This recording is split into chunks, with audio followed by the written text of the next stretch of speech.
Let's have a conversation about emotion.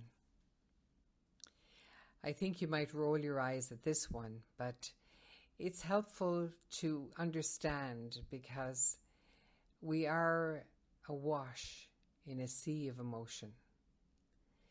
This neurochemical bath is how the brain activates and protects us. And some are very strong and some are wonderful. But try as we can, it's hard to hang on to them indefinitely. Emotions are fleeting and they change. Unless we choose to remain in a loop and hang on as much as we can. The other day I was driving and I was cut off, and immediately my emotions responded. I was incensed, flooded with fear, my body tense, gripping the steering wheel, and my heart was racing. Then I took a deep breath, dropped into myself and lightened my grip on the steering wheel. I settled down, grateful that no harm was done and the emotion had passed. It's interesting because we do have a 90-second emotional cascade, which Jill Bolte Taylor, author of My Stroke of Insight, describes as the 90-second rule. In quotes, when a person has a reaction to something in their environment, there's a 90-second chemical process that happens. Any remaining emotional response is just the person choosing to stay in that emotional loop.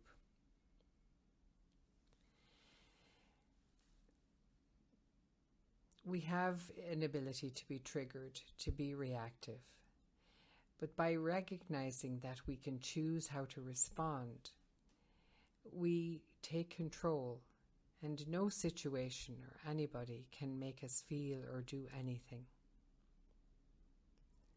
It's important to practice the 90-second rule because constant reactivity is harmful to us, creates misery, and takes time off our lives. It weakens our immune system and makes us more vulnerable, and it ages us faster.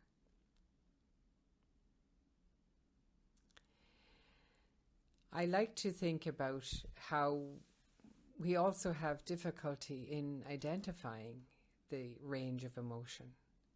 It helps if you can name it.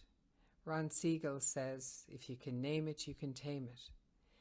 The average American, when surveyed, was only able to identify 4 emotions: anger, sadness, happiness, and fear. In actuality, we may have many, many more, up to 80 emotional states. But we tend to blend them all together, and we're less sophisticated in how we name them. Meditation can allow us a capacity to observe that wave, let it pass through, or choose to surf it rather than drowning in it. It also helps in our non-identification with our feeling state, where we don't own our emotions saying, I am sad, or I am happy, or I am angry. Instead saying, I feel anger. It's more at a distance. It's not yours to own. I'd love to read a poem right now by Margaret Atwood called The Moment. Her husband passed away from dementia a number of years ago, and I'm sure she went through all sorts of difficulties around grief, loss, and the various challenges associated with caring for somebody in those circumstances. Here it is, The Moment. The moment when, after many years of hard work and a long voyage, you stand in the center of your room, house, half-acre, square mile, island, country, knowing at last how you got there, and say, I own this. In the same moment, when the trees unloose their soft arms from around you, The birds take back their language. The cliffs fissure and collapse. The air moves back from you like a wave, and you can't breathe. No, they whisper, you own nothing.